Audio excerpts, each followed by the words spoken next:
Hello, good morning everyone. मेरा नाम वैशाली बाली है और आज मैं आप सब लोगों के सामने आई हूँ वर्ल्ड हार्ट डे सेलिब्रेट करने के लिए। जैसा कि हम सब जानते हैं कि आज 29 सितंबर है और आज ही के दिन हम वर्ल्ड हार्ट डे सेलिब्रेट करते हैं।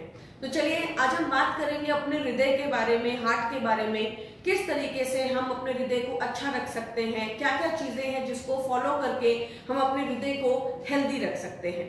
जैसा कि हम सब जानते हैं कि हृदय हमारे शरीर का एक बहुत ही इंपॉर्टेंट ऑर्गन है। हृदय हमारे शरीर में ब्लड को पंप करने में हमारी मदद करता है, हमारे पूरे शरीर में ऑक्सीजन को सर्कुलेट करने में हमारी मदद करता है और साथ ही साथ जो न्यूट्रिएंट्स हैं, जो पोषण है, उसे हमारे सेल्स तक भी पहुंचाने में हमारी मदद करता है। तो बहुत सारा इंपॉर्टेंट काम है, बहुत सारी ऐसी चीजें हैं जो कि हृदय हमारे लिए परफॉर्म करता है और इसीलिए ये बहुत ज्यादा जरूरी है कि हम अपने हृदय का अच्छे से ध्यान रखें। अगर हमारा हृदय जो है वो प्रॉब्लम में होगा, अगर उसमें कोई बीमारी आ जाएगी, कोई डिजीज आ जाएगा, तो उसकी वजह से हमारी पूरी बॉडी जो है वो सफर करती है और हमें बहुत सारी बीमारियां होने के चांसेस रहते हैं। आज वर्ल्ड हेल्थ डे पर मैं वैशाली बाली आपके साथ उन चीजों को डिस्कस करूंगी जो हमारे हृदय को अच्छा करने में हमारी मदद कर सकते हैं और क्या छोटे छोटे बदलाव कर कर हम अपने हृदय को हेल्दी रख सकते हैं। तो चलिए बात करते हैं कि वर्ल्ड हेल्थ डे सेलिब्रेट क्यों किया जाता है।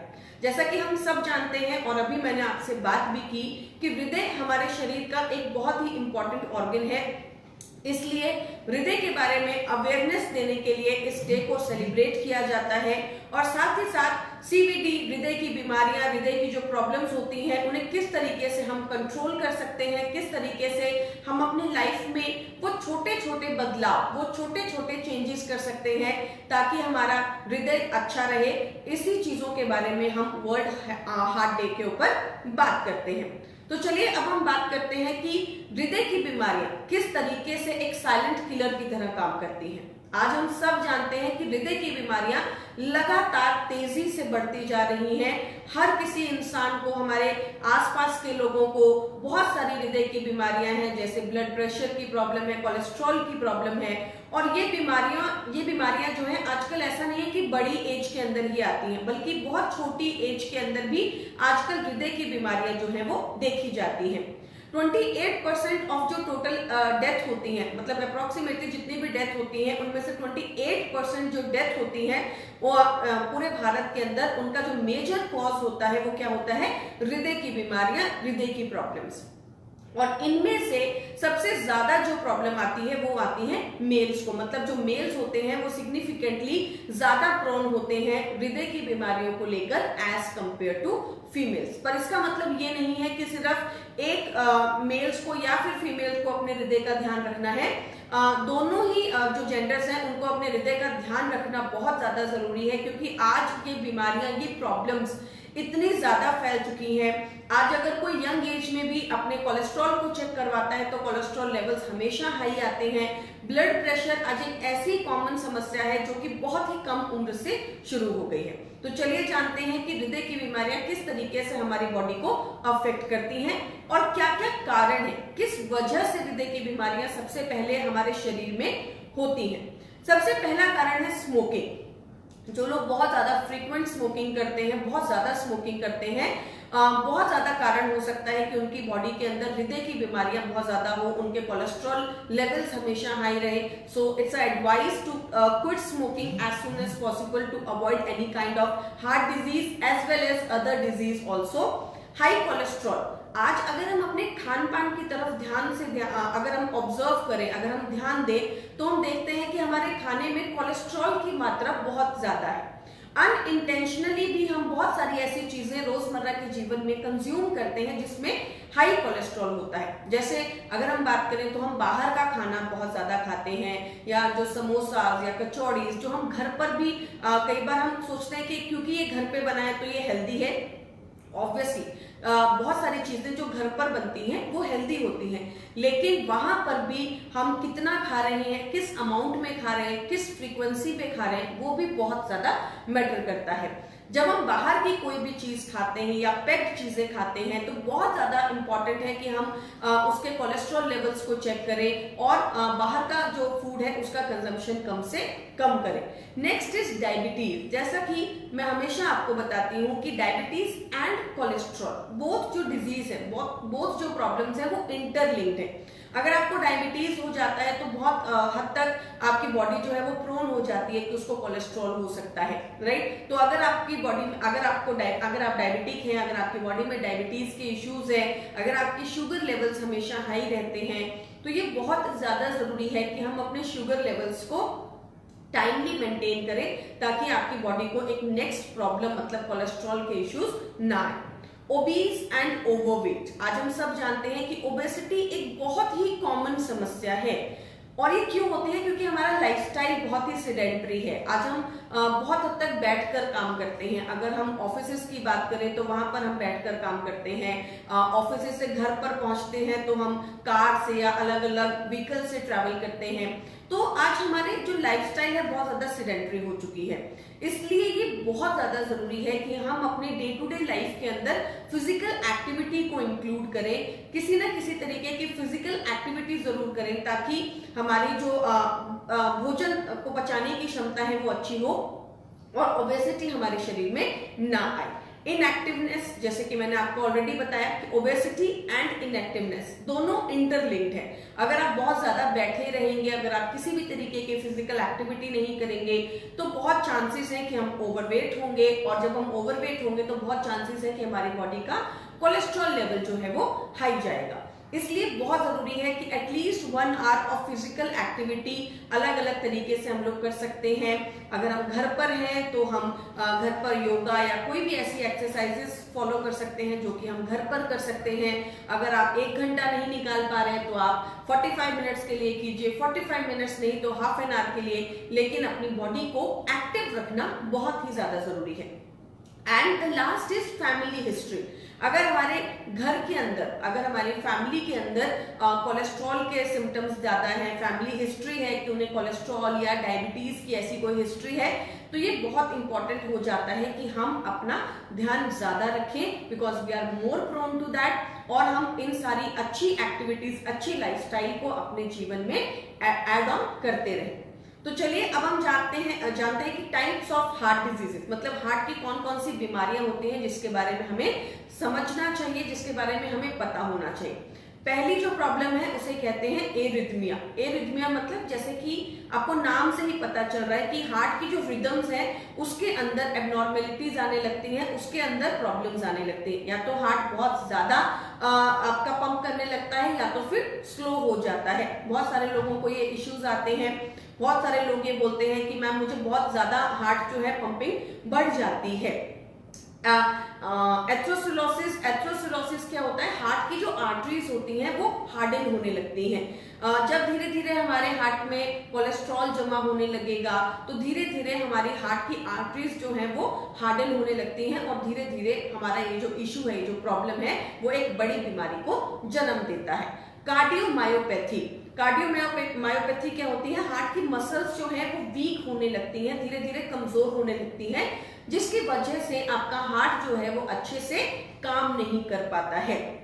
Congenital heart defects, congenital heart defects वो डिफेक्ट्स होते हैं, वो इश्यूज होते हैं जो कि बाय बर्थ होते हैं। हमने बहुत बार देखा होगा कि बाय बर्थ जो होते हैं बच्चों में बहुत सारे हार्ट के इश्यूज होते हैं, चाहे हार्ट में होल होना हो या फिर बहुत सारे ऐसे हार्ट के जो इश्यूज होते हैं उन्हें हम बोलते हैं, जो बाय बर्थ जो भी डिजीजेज होते हैं, जो भी इश्यूज होते हैं, उन्हें बोला जाता है congenital heart defect. Coronary artery disease मतलब सीवीडी। कोरोनरी आर्टरी डिजीज हमारी जो आर्टरीज के अंदर धीरे धीरे प्लाक जमा हो जाता है, धीरे धीरे कोलेस्ट्रॉल, धीरे धीरे प्लाक की फॉर्मेशन होने लगती है और वो एक समय के बाद हमें स्ट्रोक कर सकती है, अलग अलग तरीके की प्रॉब्लम हमारे लिए खड़ी कर सकती है। और ये क्यों होता है? क्योंकि हमारे खाने में अच्छा कोलेस्ट्रॉल नहीं होता और भी बहुत सारे कारण होते हैं। जिसे हम आगे डिस्कस करेंगे। हार्ट इन्फेक्शंस, यस, हार्ट में भी बहुत सारे तरीके के इन्फेक्शंस होते हैं, चाहे वो बैक्टीरिया की वजह से हो, वायरसेस की वजह से हो। उन सारे इन्फेक्शन से भी हमारे हार्ट को बचाना हमारे लिए बहुत ज्यादा जरूरी है। ये सारे जो डिजीजेस हैं, ऐसा नहीं है कि वो एक दिन में हो जाते हैं। बहुत सारे लोग कहते हैं कि मैम मेरे जो है आर्टरीज ब्लॉकेज आया है, मुझे डॉक्टर ने बताया कि मेरे 80% आर्टरीज जो है वो ब्लॉक हैं, मुझे ये प्रॉब्लम आ गई है या वो प्रॉब्लम आ गई है। तो ऐसा नहीं है कि ये जो हार्ट की इश्यूज हैं एक दिन में डेवलप हो गए। It takes a lot of time, मतलब बहुत ज्यादा समय लगता है, धीरे धीरे करके ये प्रॉब्लम्स, ये इश्यूज हमारे शरीर में डेवलप होते हैं। पर अगर हम टाइमली अपने बॉडी को चेक करते रहते हैं, अगर हम टाइमली प्रिकॉशंस लेते रहते हैं, अपने प्रिवेंटिव मेजर्स लेते रहते हैं, तो हमारी प्रॉब्लम्स को वो कंट्रोल करने में, हमें अच्छी लाइफस्टाइल देने में हमारी जरूर मदद करता है। तो चलिए अब हम बात करते हैं डाइट के बारे में कि किस तरीके से हमारी जो डाइट है, हमारा जो पोषण है, वो हमारे हृदय को अच्छा करने में हमारी मदद करता है। जैसे कि हम सब जानते हैं कि that we are what we eat, हम वही है जो हम खाते हैं। एक कोटेशन भी है कि हमें अच्छे से अच्छा खाना चाहिए, अच्छे से अच्छा फ्यूल हमारी बॉडी को देना चाहिए, ताकि हमारा शरीर जो है वो हेल्दी रह सके। और ऑब्वियसली हमारा हृदय जो है वो बहुत ज्यादा इसके ऊपर डिपेंड भी करता है। अगर हम हार्ट हेल्दी फूड खाएंगे, अगर हम अच्छा खाना खाएंगे, ऐसी चीजों का कंजम्पशन करेंगे जो हमारे हृदय को अच्छा करने में, हेल्दी करने में हमारी मदद करेगा, तो ऑब्वियसली वो हमारे हार्ट के इश्यूज को भी कंट्रोल करने में हमारी मदद करेगा। साथ ही साथ हमारी जो डाइट है, हमारा जो भोजन है, वो हमारे कोलेस्ट्रॉल लेवल्स के ऊपर इफेक्ट करता है, हमारे ब्लड प्रेशर के ऊपर इफेक्ट करता है, और हमारे ब्लड ग्लूकोज लेवल के ऊपर भी अफेक्ट करता है, जो कि कहीं ना कहीं डायरेक्टली हमारे हृदय से कोरिलेटेड है।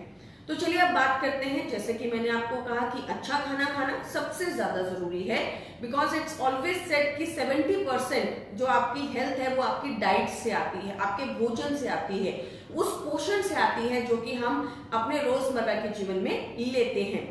तो कौन कौन सी चीजें हैं, कौन कौन सा पोषण है जो हमारे हृदय को हेल्दी करने में हमारी मदद करता है? सबसे पहले आता है omega 3। Yes, omega 3 fatty acids are very very important for your healthy heart. Omega 3 का कंजम्पशन हमारी नॉर्मल डाइट में बहुत ही कम होता है, ज्यादातर नहीं होता है। स्पेशली वो लोग जो कि फिश नहीं खाते हैं, उन लोगों की डाइट में तो ओमेगा 3 का कंजम्पशन बहुत ही लिमिटेड हो जाता है। सो इट्स वेरी इंपॉर्टेंट कि हम अपने ओमेगा 3 का कंजम्पशन जो है वो अच्छा रखें। High in fibre, yes, again एक और न्यूट्रिशन, एक और पोषण, एक और हमारी जो चीज है जो कि हम ज्यादातर अपने भोजन में मिस करते हैं। अगर हम रोजमर्रा के अपने भोजन को ध्यान से ऑब्जर्व करें तो हम ऑब्जर्व करेंगे कि हमारे खाने में फाइबर की मात्रा बहुत ही कम होती है। फ्रूट्स और वेजिटेबल्स का कंजम्पशन हम उतना ज्यादा नहीं करते हैं, जिसकी वजह से हमें बहुत ज्यादा इश्यूज आते हैं, बहुत सारी बीमारियां होती हैं। इसलिए हमें उस डाइट को खाना चाहिए जो जिसमें फाइबर की मात्रा बहुत ही ज्यादा हो। High in fruits and vegetables, fruits and vegetables हमें पोषण तो देते ही हैं, माइक्रो न्यूट्रिएंट्स तो देते ही हैं, साथ ही साथ हमें बहुत सारा फाइबर भी देते हैं जो कि हमारी सेहत के लिए बहुत ही ज्यादा अच्छा होता है। लो इन सैचुरेटेड फैट्स, जो सैचुरेटेड फैट्स है वो हमें कम कंज्यूम करने चाहिए। ट्रांस फैट का कंजम्पशन हमारे भोजन में कम से कम होना चाहिए। जो हम बाहर का खाना खाते हैं अनइंटेंशनली, जो हम पैक्ड फूड लेकर आते हैं, जितने भी आप रेस्टोरेंट्स में जाकर खाते हैं, तो वहां पर ऐसे फैट का यूज किया जाता है जो कि हमारी सेहत के लिए अच्छे नहीं होते हैं, जो कि हमारे हृदय के लिए अच्छे नहीं होते हैं। अब अगर हम आज की लाइफस्टाइल को ऑब्जर्व करें तो ये कंजम्पशन, ये भोजन हमारी डाइट में बहुत ज्यादा है, इसलिए इसे आपकी डाइट से निकालना बहुत ज्यादा जरूरी है। लो इन सोडियम, सोडियम का कंजम्पशन भी हमारे खाने में बहुत ज्यादा होता है, इसलिए हमें ब्लड प्रेशर के इश्यूज आते हैं और बहुत सारी प्रॉब्लम्स भी हमें आ सकती हैं। इसलिए बहुत ज्यादा जरूरी है कि आप इंटेंशनली अपने भोजन में सोडियम का कंजम्पशन जो है वो कम करें।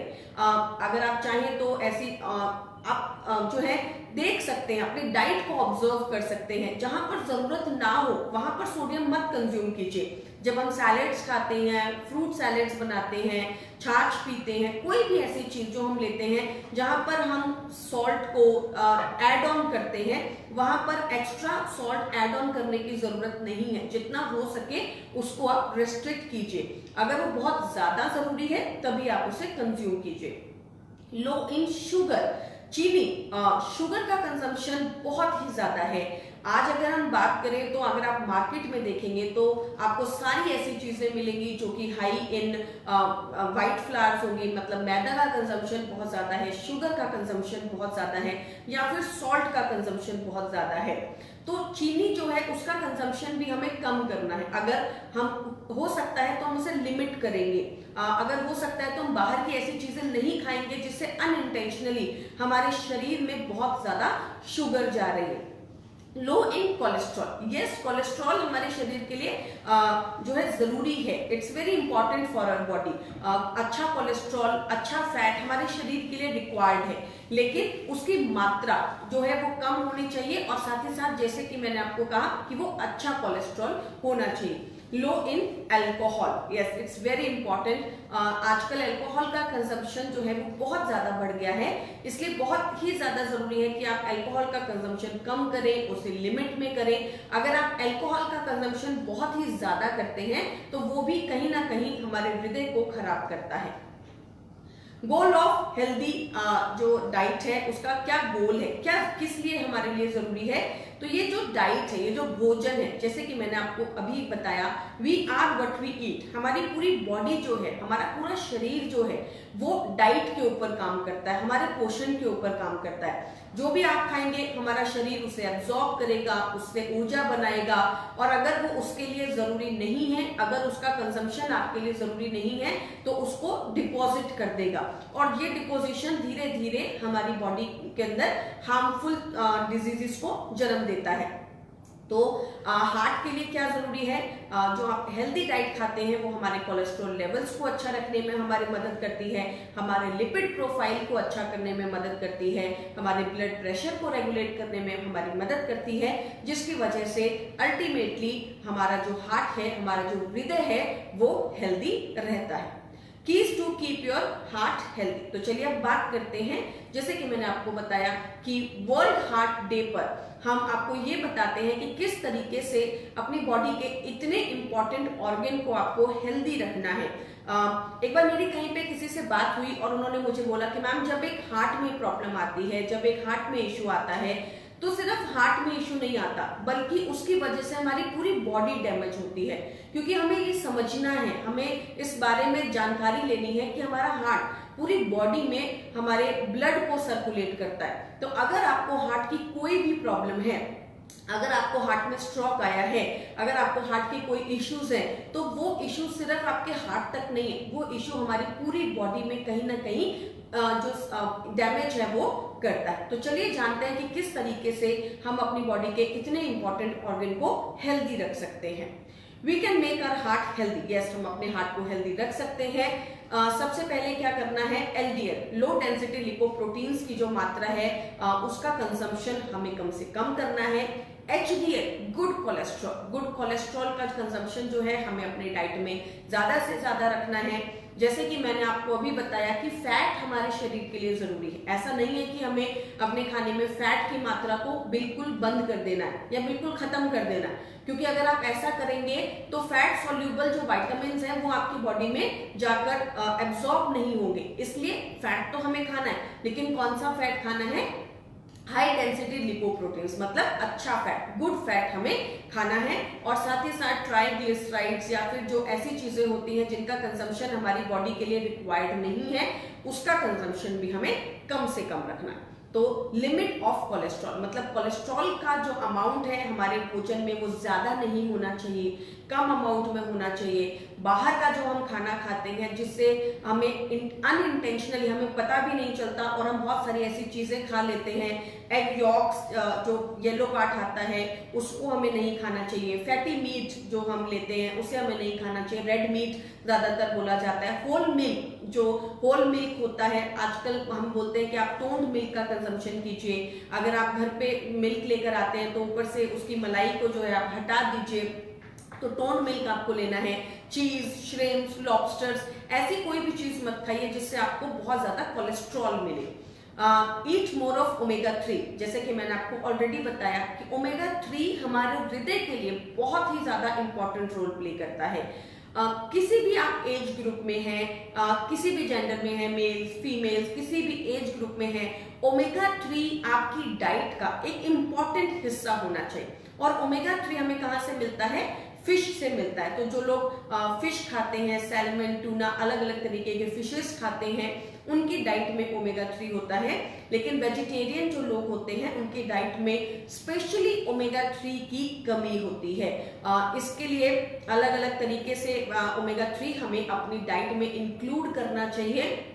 Flex oil is one good option. Flax is one best option जो कि वेजिटेरियन के पास होता है, जो कि उनकी डाइट में ओमेगा 3 की कमी को पूरा करने में उनकी मदद करता है। साथ ही साथ जो है, जैसे कि मैंने आपको अभी बताया कि फैट का कंजम्पशन ऑब्वियसली जरूरी है, लेकिन वो लिमिट में होना चाहिए।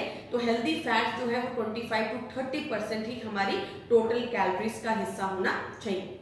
अब हम बात करेंगे कार्बोहाइड्रेट्स, फाइबर्स एंड शुगर्स के बारे में, क्योंकि ऑब्वियसली जैसे कि मैंने आपको अभी डिस्कस किया कि बहुत जरूरी है कि आपकी डाइट अच्छी रहे। और डाइट जब हम बात करते हैं, पोषण की जब हम बात करते हैं, तो वहां पर सिर्फ एक चीज नहीं होती, सारी चीजें इकट्ठी कंबाइन होती हैं। तो चलिए अब बात करते हैं कार्ब्स के बारे में, कार्बोहाइड्रेट्स के बारे में। कार्बोहाइड्रेट्स दो तरीके के होते हैं। एक होते हैं कॉम्प्लेक्स कार्बोहाइड्रेट्स जिसमें स्टार्च की मात्रा ज्यादा होती है, और एक होते हैं सिंपल कार्बोहाइड्रेट्स जिसमें शुगर की मात्रा होती है। ये बहुत जरूरी है कि हम अच्छे कार्ब्स का कंजम्पशन करें, ज्यादा फ्रूट्स एंड वेजिटेबल्स का कंजम्पशन अपनी डाइट में करें, जिसकी वजह से हमारा शरीर जो है वो हेल्दी रहे। जब हम कार्ब्स की बात करते हैं तो होल ग्रेन्स का कंजम्पशन करना ज्यादा जरूरी है।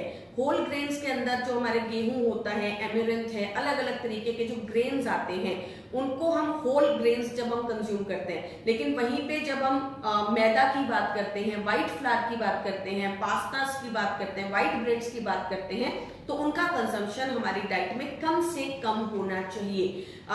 ये बहुत जरूरी है। जब हम बाहर देखते हैं, जब हम आउटसाइड फूड को देखते हैं, तो आप देखेंगे उसमें ज्यादातर मैदे का यूज ज्यादा होता है, व्हाइट फ्लावर का यूज ज्यादा होता है, तो उसका कंजम्पशन आपको कम से कम करना है।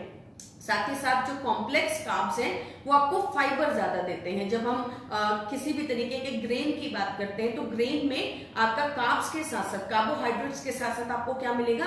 फाइबर आपको ज्यादा मिलेगा, और वो फाइबर हमारे शरीर के लिए बहुत ही ज्यादा इंपॉर्टेंट होता है। अब हम बात करते हैं फाइबर के बारे में। तो मैंने आपको ऑलरेडी बताया कि फाइबर हमारे खाने में, हमारी डाइट में बहुत ज्यादा कम होता है। अगर आप अपनी डाइट को ऑब्जर्व करेंगे, लास्ट 3 डेज, 1 वीक की डाइट को आप एक बार ऑब्जर्व करेंगे, तो आप नोटिस करेंगे कि फ्रूट्स का कंजम्पशन ऑलमोस्ट नेग्लिजिबल होता है। हम ज्यादातर फलों का कंजम्पशन नहीं करते हैं। वेजिटेबल का कंजम्पशन भी कई लोग तो बहुत ही ज्यादा कम करते हैं, मतलब उतनी ही सब्जी खाते हैं जितना उनके खाने के लिए चाहिए होती है। तो वेजिटेबल का कंजम्पशन भी बहुत ज्यादा जरूरी है। साथ ही साथ अगर हम बात करें तो सैलेड्स का कंजम्पशन नहीं होता है, बहुत रेयरली कई लोग होते हैं जो इसे फॉलो करते हैं, बट एज सच फाइबर का कंजम्पशन नहीं होता है। फाइबर खाना बहुत ही ज्यादा जरूरी है। तो फ्रूट्स एंड वेजिटेबल्स आपकी डाइट का एक इंपॉर्टेंट हिस्सा होने चाहिए, और वो ज्यादा मात्रा में होना चाहिए। ऐसा नहीं है कि थोड़ी सी मात्रा में आप उसे कंज्यूम करें, जो कि आपके हृदय को अच्छा रखने में मदद करते हैं। और साथ ही साथ जब हम फ्रूट्स एंड वेजिटेबल्स खाते हैं तो उसमें शुगर की मात्रा कम होती है, कोलेस्ट्रॉल की मात्रा नहीं होती, तो हमारे हृदय को हेल्दी रखने में भी हमारी मदद करता है। फाइबर जो है हमारा 2 तरीके का होता है। एक होता है इनसॉल्युबल फाइबर, जो कि हमें wheat, bran, whole grains, legume से मिलता है, और दूसरा होता है सॉल्युबल फाइबर। सॉल्युबल फाइबर हमें मिलता है ड्राइड बीन से, oat bran, barley, apples, citrus fruits, दोनों ही तरीके का फाइबर आपको अपनी डाइट में ऐड करना चाहिए। सॉल्युबल फाइबर जो है हमारे कोलेस्ट्रॉल लेवल्स को हेल्दी करने में हमारी मदद करता है, ब्लड प्रेशर को कंट्रोल करने में हमारी मदद करता है, और जो इनसॉल्युबल फाइबर है वो हमारे हार्ट डिजीजेस को, हार्ट फेलियर्स जैसे इश्यूज को भी कंट्रोल करने में हमारी मदद करता है। तो जैसे कि मैंने आपको बताया कि ऐसा नहीं है कि आपको एक तरीके का फाइबर ऐड करना है, दोनों तरीके के फाइबर जो है रिक्वायर्ड अमाउंट्स में आपको ऐड करने चाहिए। Now next move to the sugars. Yes, ये सबकी फेवरेट है, सबको अच्छा लगता है शुगर खाना, सबको अच्छा लगता है कुछ ना कुछ मीठा खाना। खाने के बाद सबको पसंद है कि उन्हें कुछ मीठा मिले। सो शुगर जो है उसका इंटेक बहुत ही लिमिटेड होना चाहिए हमारी डाइट में, बहुत ही कम होना चाहिए। Not more than 10% of your daily calories. Yes, आपकी जो डेली कैलोरीज होती हैं उसका सिर्फ 10% हिस्सा जो है वो चीनी से आना चाहिए, शुगर से आना चाहिए। और वो ज्यादातर हम शुगर जो अपनी चाय में लेते हैं, कॉफी में लेते हैं, दूध के अंदर लेते हैं, फिर अलग अलग तरीके का मीठा हम खाते हैं। तो अनइंटेंशनली कई बार तो ऐसा होता है कि अगर हम एक चीज खाते हैं तो वहां से हम 8 से 10 चम्मच चीनी एक साथ में कंज्यूम कर लेते हैं, which is not very good for our body. ये हमारे शरीर के लिए उतना हेल्दी नहीं है। तो शुगर का कंजम्पशन हमें कम से कम रखना है, ऐसी चीजों का कंजम्पशन कम करना है जो हाई डेंसिटी स्वीटनर्स होते हैं और हमें बहुत ज्यादा शुगर एक साथ में दे देते हैं। Now next move to protein. Yes, जैसा कि हम हमेशा बात करते हैं कि प्रोटीन हमारी डाइट के लिए बहुत ज्यादा जरूरी है, और प्रोटीन में भी अच्छा प्रोटीन जो है हमारी बॉडी के लिए बहुत ज्यादा रिक्वायर्ड होता है, जो कि हमें मीट से मिलता है, एनिमल सोर्सेज से मिलता है, और साथ के साथ वेजिटेरियन सोर्सेज में पल्सेस एंड बीन्स, मतलब जो दालें हम खाते हैं वो हमारी प्रोटीन की कमी को पूरा करने में हमारी मदद करता है। Choose the right protein. Right protein आपको कंज्यूम करना है। इन जनरली जो है हमारी डाइट का एक काफी अच्छा हिस्सा प्रोटीन से आना चाहिए। 12 to 20% आपकी जो डेली डाइट है, जो डेली कैलोरीज होती हैं वो प्रोटीन से आनी चाहिए। लेकिन प्रोटीन में भी हमें वो प्रोटीन ज्यादा नहीं खाना है जैसे रेड मीट हो गया या फिर और चीजें जो कि आपको बहुत ज्यादा फैट देता है। आपको ऐसी चीजें खानी है जैसे लीन मीट, स्किम मिल्क, उस तरीके की चीजों का कंजम्पशन करना है जो कि हमें प्रोटीन तो दे लेकिन फैट की मात्रा को हमारे शरीर में ना बढ़ाए। Now antioxidants. Yes, antioxidants are very very necessary. Antioxidants हमारी डाइट में एक बहुत इंपॉर्टेंट रोल प्ले करते हैं और साथ ही साथ हृदय को हेल्दी रखने में, हृदय को अच्छा रखने में हमारी मदद करते हैं। सबसे पहले बात करते हैं विटामिन ई के बारे में। अगर हम गुड अमाउंट्स ऑफ एंटीऑक्सीडेंट्स लेते हैं, चाहे हम विटामिन ई की बात करें या विटामिन सी की बात करें, तो ये हमारी बॉडी में प्लाक की फॉर्मेशन भी नहीं होने देता, उसे भी प्रिवेंट करने में हमारी मदद करता है। विटामिन ई हमें मिलता है नट से, सीड से, आलमंड्स जो आप खाते हैं, सीड्स जो आप कंज्यूम करते हैं, उससे हमें विटामिन ई अच्छी मात्रा में मिलता है। हमारे हृदय के लिए तो अच्छा ही है, साथ ही साथ हमारी स्किन के लिए भी अच्छा है। Next is vitamin C. Vitamin C एक पोटेंशियल एंटीऑक्सीडेंट है, एक बहुत ही पावरफुल एंटीऑक्सीडेंट है। विटामिन सी हमें बहुत सारे सिट्रस फ्रूट्स में मिलता है, लेमन्स में, आंवला में, अलग अलग चीजें हैं जिससे हमें विटामिन सी अच्छी मात्रा में मिलता है। जैसे कि मैंने आपको ऑलरेडी बताया कि विटामिन सी हमारे हृदय के लिए अच्छा है और साथ ही साथ एक पोटेंशियल एंटीऑक्सीडेंट है जो कि हमारे हृदय की प्रॉब्लम्स को कम करने में मदद करता है, प्लाक की फॉर्मेशन नहीं होने देता और हमें बहुत सारे डिजीजेस, इश्यूज से भी बचाने में हमारी मदद करता है। बहुत सारी चीजों में आपको विटामिन सी अच्छी मात्रा में मिलता है, आंवला, लेमन, स्ट्रॉबेरीज, ब्रोकली, इन सभी चीजों में आपको अच्छी मात्रा में विटामिन सी मिलता है। Next is sodium. जब हम हृदय की बात करते हैं, जब हम कोलेस्ट्रॉल की बात करते हैं, जब हम ब्लड प्रेशर की बात करते हैं, तो उसमें एक चीज है जिसकी बात करना बहुत जरूरी है, या फिर हम ये कहें कि एक चीज है जिसको हम ज्यादातर मिस कर जाते हैं, and that is sodium. Right, sodium का कंजम्पशन, अगर हम बहुत ज्यादा सोडियम खाएंगे तो हमारी बॉडी के अंदर वाटर रिटेन रहेगा और ब्लड प्रेशर के इश्यूज ज्यादा होते हैं। इसीलिए आप देखते हैं कि जब किसी को ब्लड प्रेशर होता है, बीपी की प्रॉब्लम होती है, तो ज्यादातर जो है उन्हें सोडियम का कंजम्पशन कम करने को बोला जाता है। ऐसा क्यों होता है? ऐसा आजकल ज्यादा फ्रीक्वेंटली क्यों हो रहा है? क्योंकि आज हमारी अनइंटेंशनली जो हम पैक्ड फूड खाते हैं, जो हम चीजें खाते हैं, उसमें सोडियम बहुत ज्यादा मात्रा में होता है। इसीलिए मैंने आपको बोला कि अगर रिक्वायरमेंट नहीं है, चाहे अपने सैलेड्स खा रहे हैं, फ्रूट्स खा रहे हैं, बहुत सारे लोग जो हैं वो फ्रूट्स में चाट मसाला डालते हैं, ऊपर से नमक डालकर खाते हैं, तो उसका आपको कंजम्पशन जो है वो नहीं करना चाहिए। आपको जो है जितना जरूरी है उतना ही नमक, उतना ही सोडियम आपको अपनी डाइट में लेना चाहिए। अगर हम कम सोडियम लेते हैं तो ऑब्वियसली वो हमारी हृदय की बीमारियों को तो कंट्रोल करता ही करता है, ब्लड प्रेशर की प्रॉब्लम को तो कंट्रोल करता ही करता है, साथ ही साथ ज्यादा सोडियम होने की वजह से जो हमारी बॉडी में इश्यूज आते हैं उन्हें भी कम करने में हमारी मदद करता है। तो चलिए अब हम बात करते हैं हमारे स्टार प्रोडक्ट के बारे में, that is Vestige flax oil. जैसा कि हम सब जानते हैं कि फ्लैक्स ऑयल हमारा एक ऐसा प्रोडक्ट है, वेस्टीज का एक ऐसा प्रोडक्ट है जो कि हृदय के लिए बहुत ही ज्यादा जरूरी है। और जब वेस्टीज में हृदय की बात होती है, हार्ट की बात होती है, तो ऐसा कैसे हो सकता है कि हम फ्लैक्स ऑयल की बात ना करें। और जैसे कि मैंने आपको अभी बताया कि ओमेगा 3 हमारे हृदय के लिए बहुत ज्यादा जरूरी है, तो फ्लैक्स ऑयल हमारे हृदय के लिए ऑब्वियसली बहुत ज्यादा जरूरी है। तो फ्लैक्स ऑयल क्या करता है, हमारे हृदय को प्रोटेक्ट करने में हमारी मदद करता है। सबसे पहला सवाल ये आता है कि मैम इसे किस एज से लेना चाहिए। हर एज ग्रुप के लिए जरूरी है, क्योंकि आज हमारी जो डाइट है उसके अंदर बहुत ज्यादा कोलेस्ट्रॉल की मात्रा हो सकती है और हर एक एज ग्रुप में ओमेगा 3 जरूर होना चाहिए। तो चलिए बात करते हैं फ्लैक्स सीड्स के बारे में। फ्लैक्स सीड्स क्या होते हैं, इन्हें हिंदी में इसे अलसी भी बोला जाता है।